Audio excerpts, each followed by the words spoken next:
Okay, I guess we'll get to know each other a little bit. Hi, everyone. I'm Shmuli. Thank you all for coming.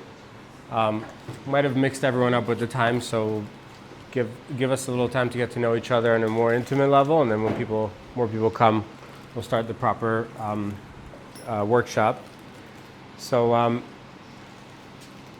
if whoever wants, not you don't have to if you don't want to, but we'll go around the table. You'll say if you are looking for a job and one thing that you've been having a hard time with when it comes to looking for a job. We'll start with you. You're chewing. Okay, Maishi, we'll start with you. He has a job. Yassi. But he might be looking for a job. You don't even know that. What? I don't look for a job. He's not. He mentioned before that he already has a job. But it doesn't mean you're not looking for a job. Fair. Fair. Yeah,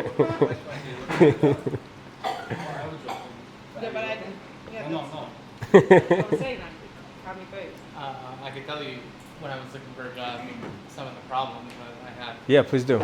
Some of them was just like exhaustion. You send like so many resumes a day, and the amount of responses you get relative to the amount of stuff you send out is like very low, and it gets very tiring over long periods of time.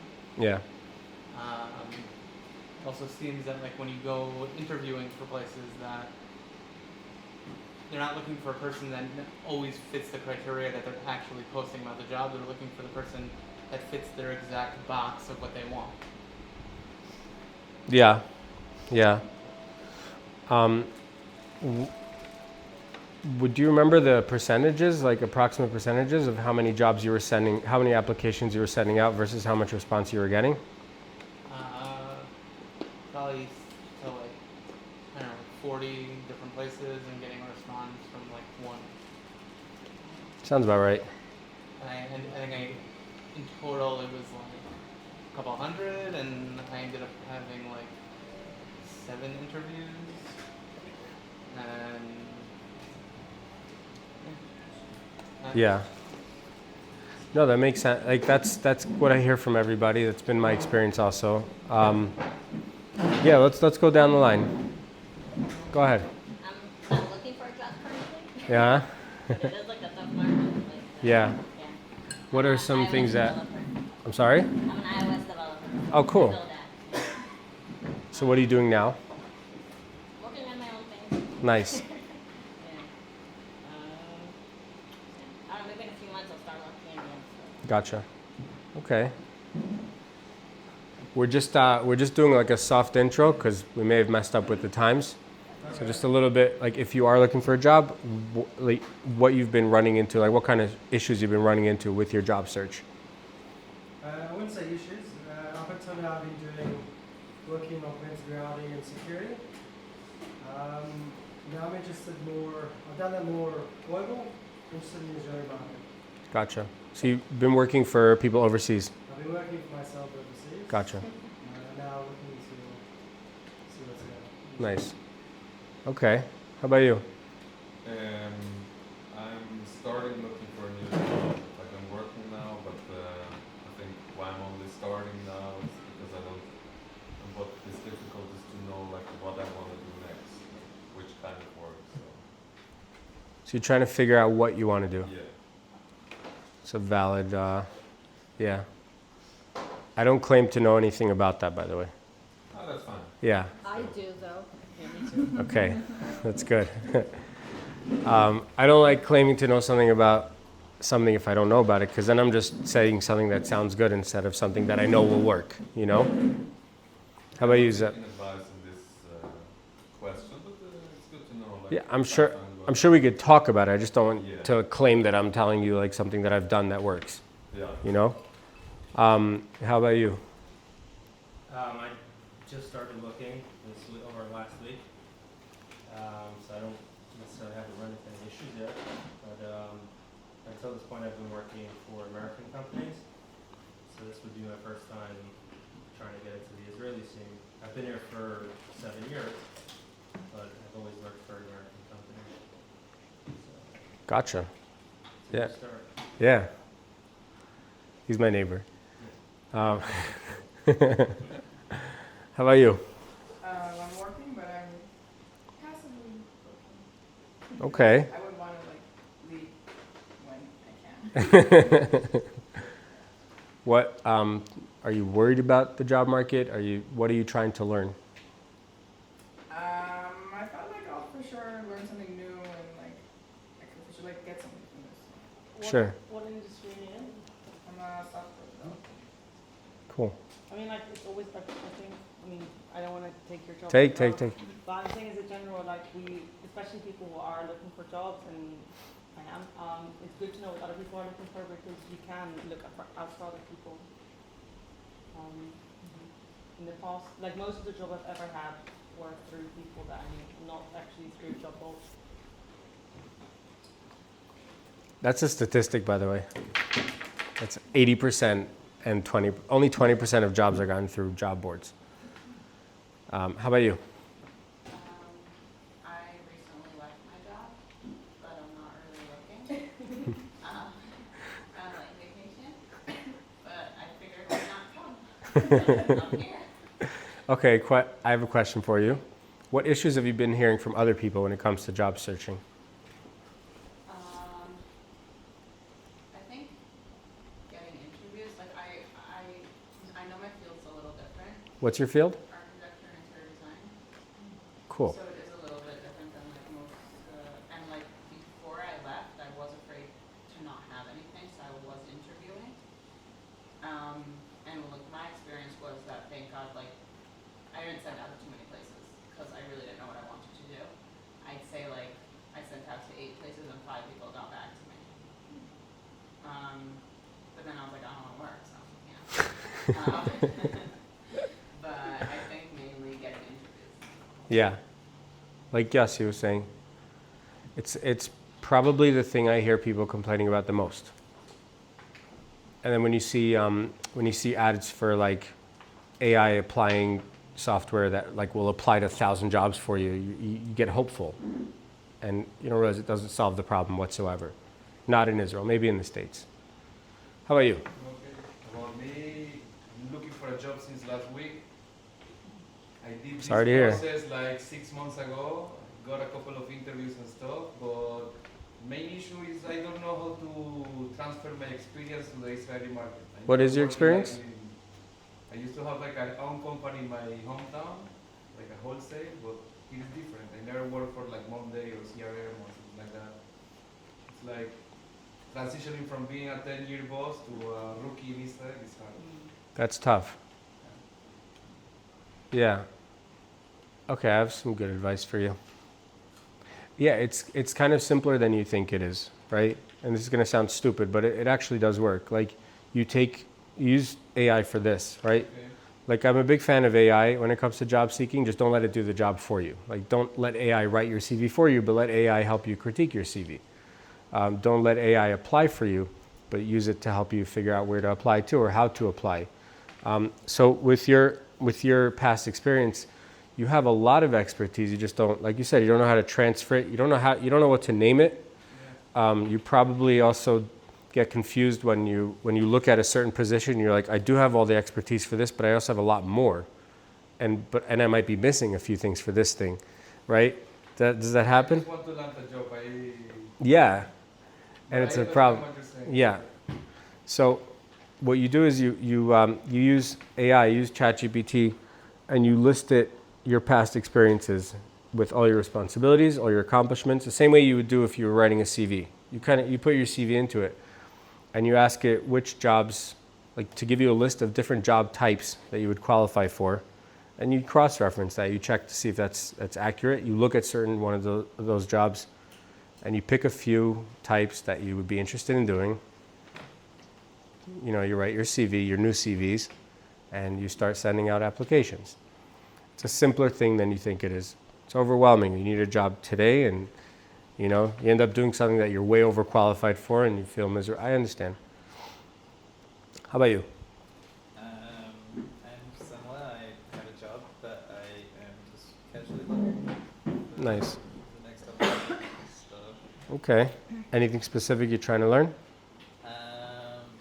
to be honest, I just felt in general, yeah, like you said before, to get the interviews and stuff, I'm just interested in talking and seeing, like, talking to other companies and seeing what's available out there. So I guess, my ability to get those conversations. Great. Yeah. And you? Hi, I'm Sarah. Hey. I'm in Leanne December. I was doing full-time for 5 months. For a bit, I was doing remote work till the end of February. The firm I was working from the UK, they didn't like remote. So it was great to have a bit of, to be very honest, I didn't like remote. I like hybrid. I'm not really a remote type of person, but I like hybrid. I've been working in high tech for the past 6.5 years, and I've been working in product marketing for the last 4.5. So ideally, I would like to find a job within that space. The high tech job market is a bit messy right now. As far as I understand, based on the shekel rates as well as based on the war, there are just less startups, so there is less potential jobs. Yeah, I don't know, like I had one interesting job experience like 2 weeks ago, which was a really good one.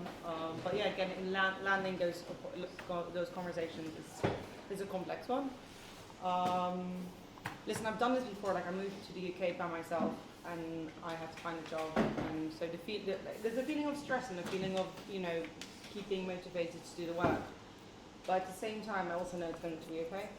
So I'm trying to juggle those two emotions at the same time, essentially. Yeah, that's about it. Cool. Hey, we're just sharing, like, if you're here and you're looking for a job, what's something that you're running into? Like, what kind of issues are you running into when it comes to looking for a job, or what are you worried about? And if you're not worried about anything, what are you trying to learn? So my big problem is I send CVs and everything, and no one replies. And I feel like if I would ask, like, what about this job, I feel like I'm gonna nag them, and then they want me less. Gotcha. So that seems to be the theme of the evening, where people send out a lot of applications, don't get any replies. And I'm always happy to hear when that's the issue, because that's the main focus of the webinar that I give. Sorry, now it's face-to-face, so it's like a workshop. But like that's the main focus, is like just looking at everything in a different way, because I've been there. I might be there soon again if this falls through. Like I've been there so many times. I've had like I'll just tell you a little bit about myself. I moved here when I was 17. I think I got my first proper job here when I was like 25. I ran through all these like restaurant jobs that I lasted a month at, or some extra work, extra like helping hands at some kiosk or something like that. And then at 25, I got like my first proper sales job and learned how to do sales, which was very difficult for me. Like I didn't really know how to do it, and it took me a long time to catch on. But like long story short, I'm not very good at keeping jobs, and I've run through like over 30 jobs easily in this country, and it's been brutal.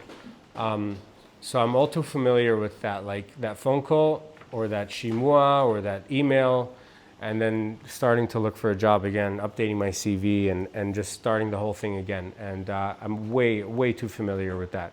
I've been laid off, I've been fired multiple times, I've quit multiple times for good reasons, for bad reasons. I've really been around the block, and that's why I'm not going to teach anybody here how to keep a job. It's really not my forte. Like I'm not very good at it. I haven't proven to be great at it. I haven't proven to know what I want to do either. So I'm not going to teach you about that. I'm not going to tell you how to move forward in your company. I don't know. I am learning, but because I may as well learn these things. But I don't have the experience. But I'm fantastic at getting jobs. Like I've always been able to get a job. Like I can walk into that. I can get the interview, and I can walk into that interview and wow them. And like a little more background. I have no education. I'm not coming to you from some high horse of like I worked at a VC for 10 years after going to college.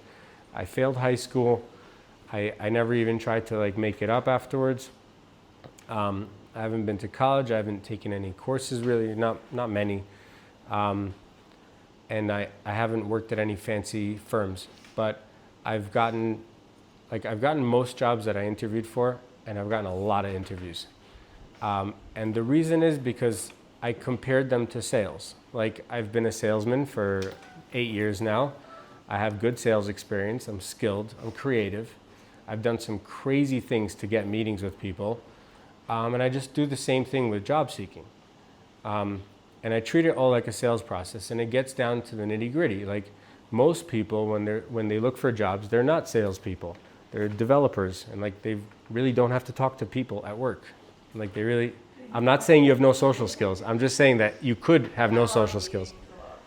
Okay, but you're not selling. Are you selling? Yeah, there you go. But if you be looking for a job, you have to convince a company to hire you. That's a sale. Like everything in job seeking points to sales. Give me any point of a job seeking process, and I'll point to a corresponding sales, piece of the sales pipeline. And that's what I realized. Like it was a few years ago where I said, you know what? If I'm so good at getting job interviews and I'm so good at getting jobs, I need to figure this out so I can, teach it to people. If I can develop a method, I can teach it to people. So that's where I came up with this 8-step method that's in this handbook that you can all take home. And it's really, really simple, and it's proven to be very effective. Like I took all the things that I did, and then I taught it to people, and anyone who does these things will get a job. Like it's not, even if you don't want to, you'll get a job. And that's basically what I did. I just compared the entire thing, and if you run into a dilemma that's not in here, just ask yourself what a good salesperson would do, and you'll get the job. Because Israel doesn't work the same way as America. In America, from my understanding, I never got into a career there, but from my understanding, from what I hear from people, is you work on your education, so you learn about the thing, you get some experience in it, and then you write a great CV, and then you put that out there, and then jobs start to come to you. It attracts the right kinds of jobs, and your qualification is your education, experience, and your CV. Here, your qualification is how the hiring manager feels about you. And that is where sales comes in. It comes down to being that simple. So you have one goal, is to get this hiring manager to fall in love with you. But how do you get that if you can't get interviews? Well, there's corresponding sales skills to that. So like, has anybody here done sales before? Okay, what's the first thing you do after you reach out to somebody and they don't answer? Follow up. Did you follow up with those applications when you sent them out? Yes. You did? How? I called them on the phone. Yeah? How'd you get their numbers? They were law firms, so they have a website. Yeah. And but I would get stopped at the secretary. And then what would you do? I would leave a message. Okay. So that's fine. Yeah. But salespeople don't do that. Okay. Salespeople will just hunt them down until they either hate them or love them. And if you hate me, that's fine because you weren't going to talk to me anyway. And if you love me, great. Can I start on Monday? Like it really does come down to that. I remember one day I decided, I can't remember if I got fired from my job or if I quit my job because it blurs after a certain amount of times. And like I decided I want to stop doing sales. I was tired of it. I want to become an executive assistant. I thought I'd be great at it. Really not for me in the end. And I decided I'm going to be an executive assistant because at every sales job that I had, I always ended up being like kind of the right-hand man to the manager. Like I was always helpful. So I wrote a CV as an executive assistant without saying one lie in there. I didn't write experienced executive assistant. I wrote experienced right-hand man. I was very clear in the cover letter that I have no experience being an executive assistant. However, I've been very helpful to every one of my bosses up until now. And I wanted to get an interview with an executive assistant position with a recruiting company in Israel, and an English-speaking recruiting company that I know is a very snobby recruiting company. Like they're very it's not easy to get an interview with them. And I reached out to them, no answer. I followed up with the email, no answer. Followed up again, no answer. Tried LinkedIn, no answer. I was like, screw this. Like I see this person posting on Facebook all the time. I'm just gonna send her a message on Messenger. So I did, and she didn't answer, and I sent her another message, and I got the interview. I had a job by then, but like, you get the interview. Like, you're hunting. You're hunting. It's not just persistence. It's that like, until you get a yes, you're not gonna even consider stopping. And once you have that mindset, you know, you get creative.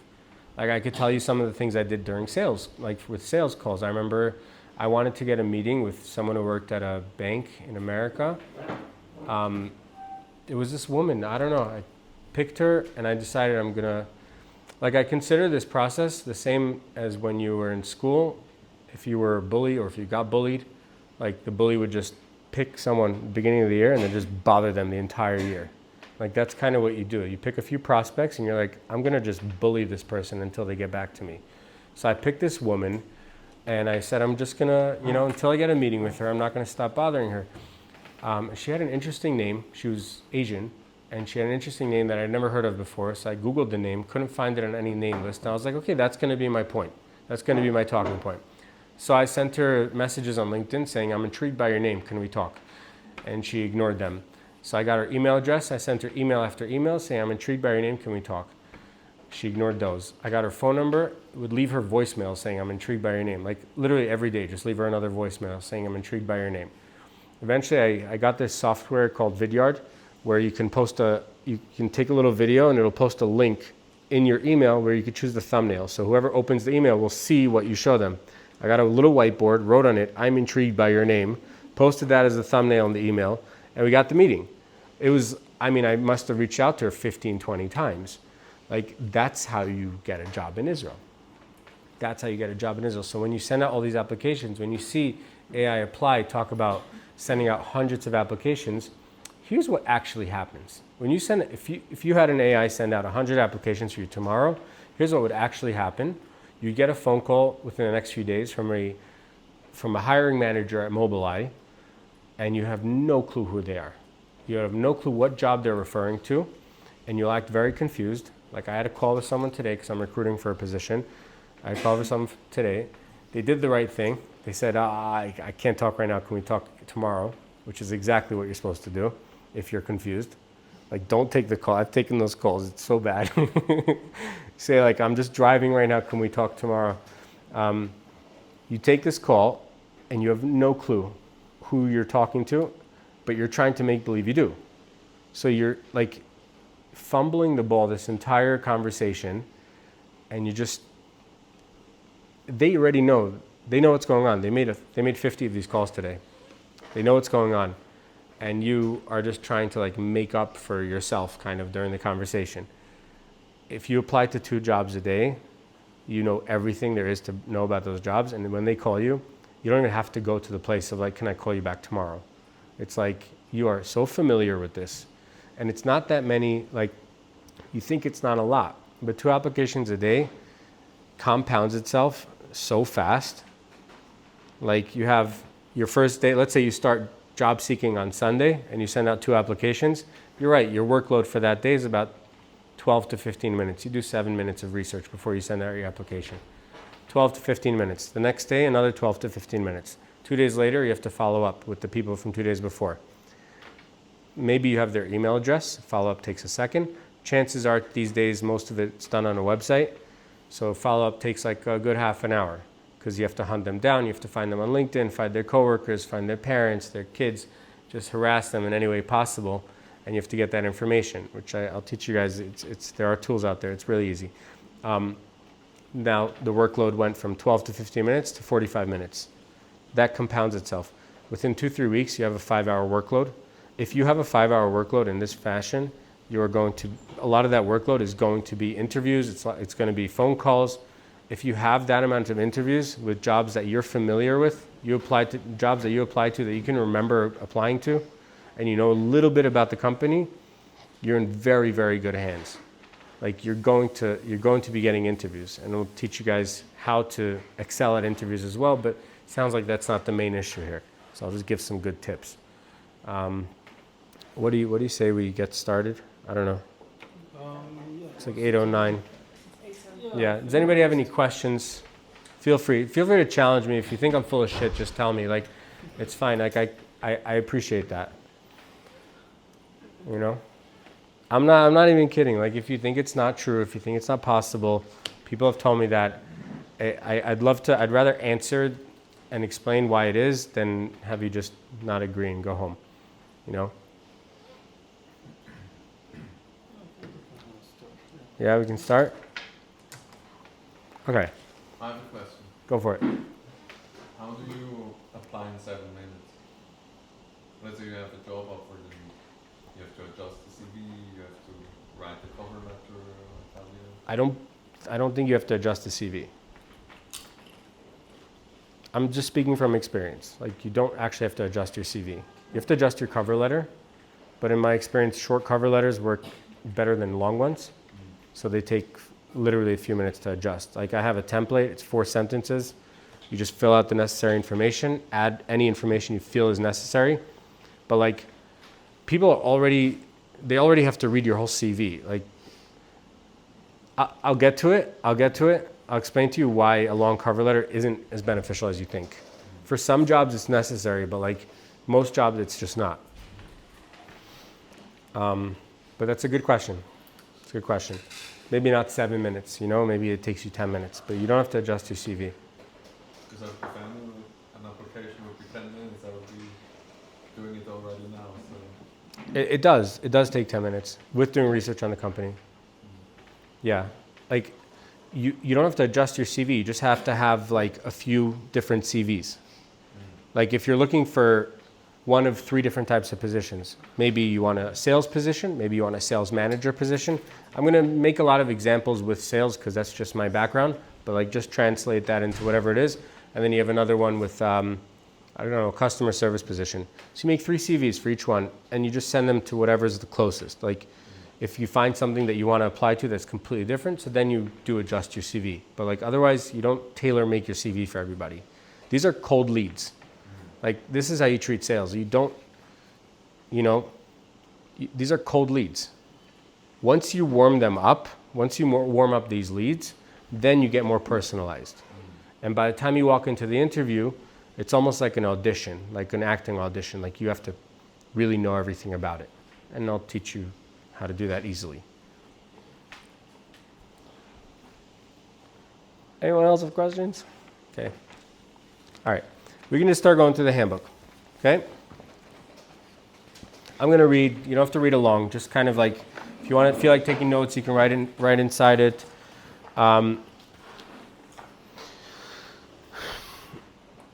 Okay.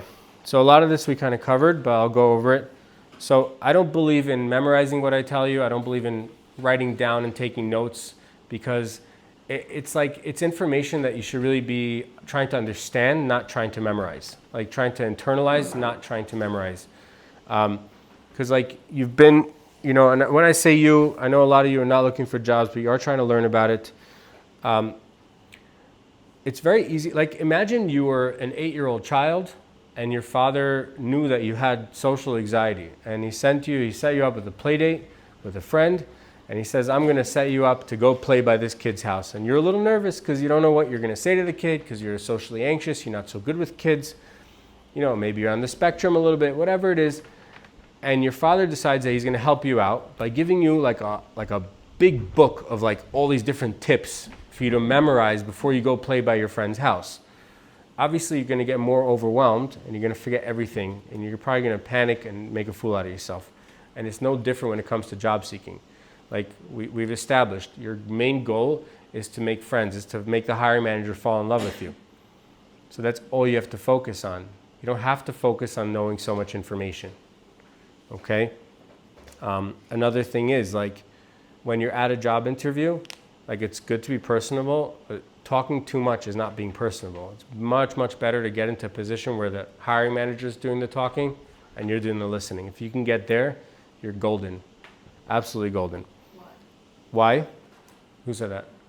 Why? Because I'll tell you why. When you talk a lot to people who don't know you, they just observe you and they judge you very, like you guys are doing right now.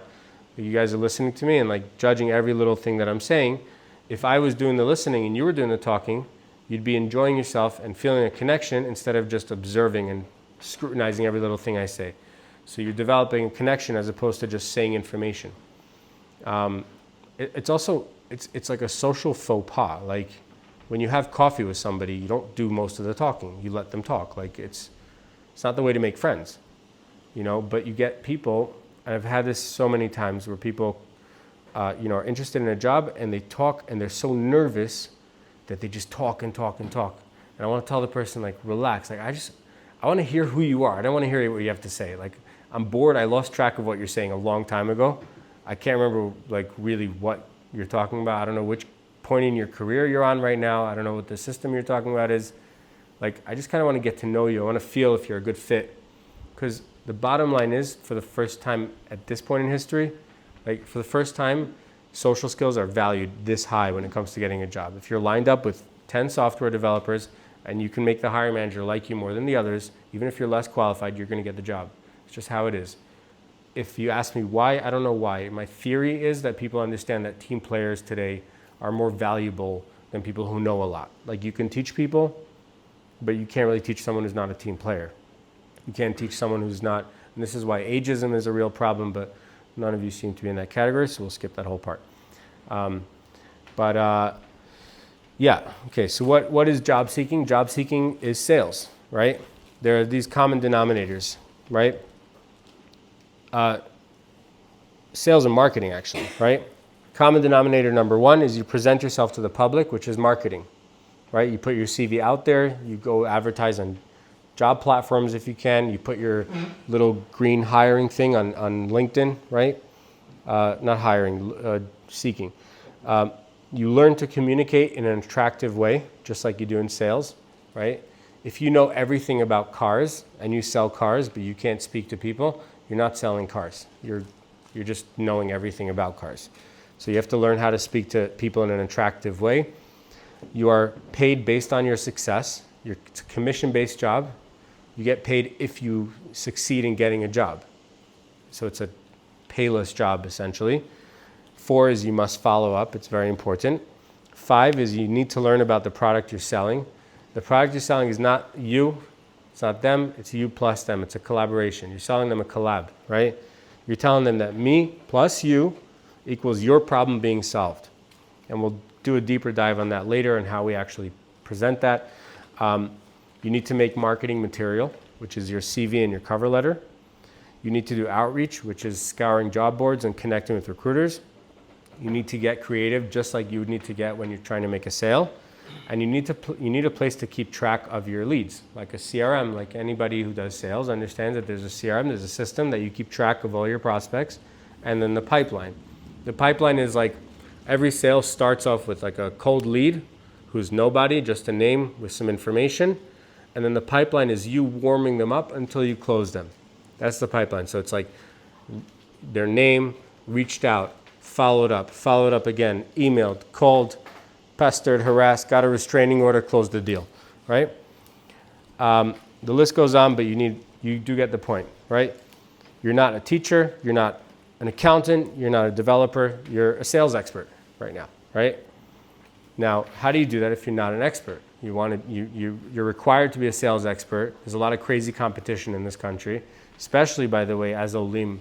There's a lot of competition. Like our competition, they were out of the army at 21. Like they have a better work ethic than the average American, the average British person. Like they work harder, smarter. They were trained better. Our competition is fierce, and it is a tough job market. Like I'm not denying at all that there's a tough job market. I'll also, if anybody wants confirmation that they're not crazy, there are 55% less jobs today than there were 5 years ago in the market. Like these are facts. Like, question is what we're going to do about it, right? Because we can use that as a reason to not be able to get a job. But I don't really want to do that. I don't believe in that. Like, let's get jobs, So the number one tip that I give people is to make a new email address. Like when you start looking for your job, make a new email address, put that on your CV, and that new email address is where all of the information revolving around your job search is placed. Like everything is saved there. Another way to do this, if your brain works like that, is to have a Google Sheet where you keep track of things. I prefer the new email address. I did it once, and that's how I learned about it. Like, it's really clever because like everything's in there. And when you get that phone call from the company that you don't recognize, you search their name in your email, in the email search bar, and it just pops up. And you see all your correspondence with them. You see when you message them. It reminds you of who they are. So that's the tip that I give. It's obviously not a requirement, but it's like, it's common sense. You have to keep track of your prospects somewhere. Otherwise, it's a shit show. It's just everything's all over the place. I was thinking you could also send yourself an email with their name, with all the information you gather from your research on them. Yes, good point. What she said was that you can send yourself an email with the information about them. When you start an email thread, when you send an email, I'm sure everybody knows this, but just in case, when you send an email to a company, the next day when you follow up with them, you click reply, and it replies to your email, right? You can also take their email out of that and reply to yourself in the thread, that they don't see it, but only you see it. And it's keeping notes on everything that's going on. LinkedIn. If you don't have a LinkedIn account, make one. Don't overthink it. There are a couple of selling points of people who prey on job seekers. I'm just going to say it how it is. One of those selling points is overthinking your LinkedIn, bugging out about it, just like needing to hire an expert to make your LinkedIn. Everyone here has Instagram, everyone here has Facebook. No one hired an expert to make their Facebook, to build their Facebook. Like you were on the toilet one day and you made a Facebook account, or you were in bed trying to fall asleep and you decided to open Instagram. Do the same with your LinkedIn. And over time, you'll start perfecting it and building it. It just takes a bit of common sense. Don't overthink it. But it's important to have a LinkedIn account. Let's see. Great, next. Update or write your CV, okay? The number one thing that people mess up with their CV is putting in too much information. And this is not good for two reasons. Number one, I'll explain to you guys from the position of a recruiter, what it looks like and why you want to save the recruiter time, but also we'll tackle a different issue first. When you put a photo on your CV template, on your CV, or you put your Teudat Zehut number or your marital status or your address, I as a recruiter can discriminate. I don't like your face, you have a great face. I don't like your address. I don't want someone who lives in Jerusalem. I want someone who lives in Tel Aviv. But the average pay in Tel Aviv is 21,000 shekel a month, and here it's 11. So I want the job in Tel Aviv, but I can't get it now because they know I'm from Jerusalem. But I want that interview. So don't put your address on it. Don't put any information that's unnecessary. My marital status. A picture can also. There's a lot of issues with people being religious, people being Haredi. They won't get interviews because they're Haredi. So don't put your picture on your thing. Don't ask for it. I had someone who was complaining about ageism because they were in their 50s. They lost their job to AI or something, and they were complaining about ageism. And it is a real issue. It's absolutely a real issue. And I'm trying to go through it with them and give them different tips. And then I was just like, do you have your date of birth on your CV? He's like, yeah. I'm like, okay, take it off. Let's start with that. They can't legally ask you for it. They really can't. When they give you the Tofes 101, that's when they can ask you for your date of birth. They cannot legally ask you for your date of birth. They'll see how old you are when you walk into the interview. They'll see certain things. They'll see your Haredi when you walk into the interview, whatever it is that they could possibly discriminate against. They'll see that when you walk into the interview, but then you already have your foot in the door. And your bubbly, amazing personality will make up for whatever issues that they have. Not to mention, when you get into an interview, right? Let's talk about an elephant in the room. Let's talk about someone walking into an interview, and they're clearly in their 50s, and there's ageism in Israel, and it's very wrong. Right? It's very wrong. It's not right that there's ageism in Israel. But let's shift perspectives for a second. Let's go from indignant employee to ambitious salesperson who says, the client's messed up. He's an idiot, but I want to close the deal. I want to sell this car today. So what can I do to sell this car? Well, first thing I want to do is address his concerns. He sees my age. He's 30 years younger than me. I'm using this as an example. It doesn't apply to anybody here, but I'm using it as an example for any issues that you think people have with you or someone that seems like you at an interview. Just tackle their concern. So let's say when it comes to ageism, what's the person worried about? The hiring manager is worried about that this person is going to charge more than a younger person. They're going to be half as good because they're not so good with computers. They're going to be harder to teach because they're too experienced. So tackle those. Explain to the person before they even ask that you're here to learn. You understand this is a new era. You're willing to work for less than you're worth. And you also want to show them within 6 months how much value you can bring to the company, which is another way of saying that you want to raise without saying I want to raise. What was that again? It doesn't apply to you. I'm saying like it's a specific tip, right? I just didn't It's listen. just- I was writing something else. You're taking notes. I told you not to take notes. I was taking notes. So give her one of these. You don't need notes. Anyways, you don't need it. I'll tell you again. Like, address their concerns. Address their concerns. Like, they're concerned that you'll be expensive and not as good. Explain to them why you're willing to work for cheaper, and you'll be better than everybody else. You'll take your experience and your knowledge and use it to become more learnable, more teachable than everybody else. And you give off that energy, right? That's just a little tip. Like, address their concerns. Don't get so indignant. Don't get so indignant because you just want to get a job. You don't want to teach the whole Israel a lesson. Like, let's not focus on that. Let's leave that. I don't know. Let's get really rich and then we'll do it, okay? Like, then we'll teach the whole industry a lesson. In the meantime, just get a job and pay your bills, you know?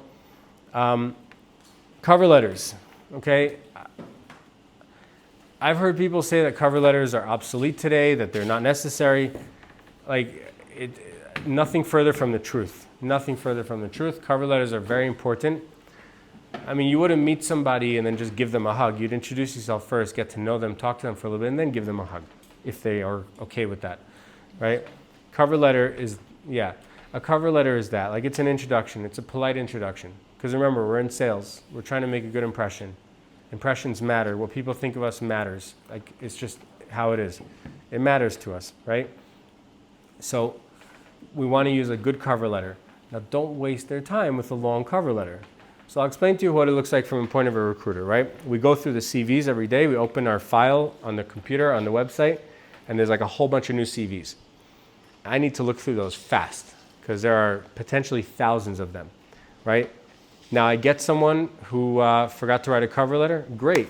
I can just decline. I don't have to look into it. I can save myself a lot of time. I can decline it, right? Back in the email days, if there was somebody who sent a CV with no email subject, just an empty like email with a CV in it, great. I don't have to open that. It saves me a lot of time. If it didn't go to spam. No, it didn't go to spam because it's not a spam email. It's just like, it's an email that took no effort. You know? I had someone today, I declined, and it sends them an email. And as soon as it sent them an email, it bounced. Their email bounced. They gave me a fake email. Like, the most effortless thing. I'm trying to judge favorably. I think they may have done a typo or something. But like, you have to show some effort to get someone to show an effort for you. Like, we live in a society where there's a lot of people, there's a lot of, especially online, there's a lot of advice being given of like, we deserve better as job seekers, we deserve better as employees, and we do. But like, it's not the world we live in. And you know, sometimes I talk to a lot of job seekers. Some of them really don't deserve better. I'm sorry. Like, if you did a talk to text WhatsApp message to me, and you couldn't take 2 minutes to correct your spelling mistakes on a first impression, you don't deserve my time. I'm very sorry. You just don't. Like, you have to show basic respect to deserve basic respect. And it's sales 101. It's also, I mean, it's just humanity 101. Like, if you want somebody to like you, then give them a reason. So cover letter is important. And the way it works is you want to keep getting their attention, right? If the cover letter is short and attractive, then the person reading it will be intrigued enough to open the CV. If the top of the CV, the career bio, the little profile you write about yourself is attractive, then I will want to continue reading down to your career history. If your career history is intriguing and attractive enough and matches the job description, then I'm going to want to continue reading. Once I get past your career history, you have an interview. 100%, you'll get a phone call for sure. Like, if I made it that far. That's when it comes to sending a cover letter, when it comes to writing your CV, okay? Here, I gave you guys a CV template. There is a file for it, so like if you guys want the actual Google Doc, you can email me. My email's in the back, and I can send it to you. I just couldn't really put a hyperlink in a printed piece of paper. Anyways, one day. It'll be very cool. QR QR code. QR code. Shit. Future reference. Yeah, facts. That would have been a good idea. Where were you when I was printing this? Anyway, okay. Looking for a job. Let's go through the CV. All right. So at the top you have your name, your phone, your email, your portfolio. That's if you're in design. If you're not in design, you have your LinkedIn. You don't have, if you notice, you don't have a picture of yourself. You don't have your address. You don't have your Teudat Zehut number, your date of aliyah, your how many kids you have. If your relationship with your wife is complicated currently, like none of that's in there. It's none of anybody's business, and they're not even allowed to ask. Little tip: if they do ask, don't make us think about it. Like, just don't.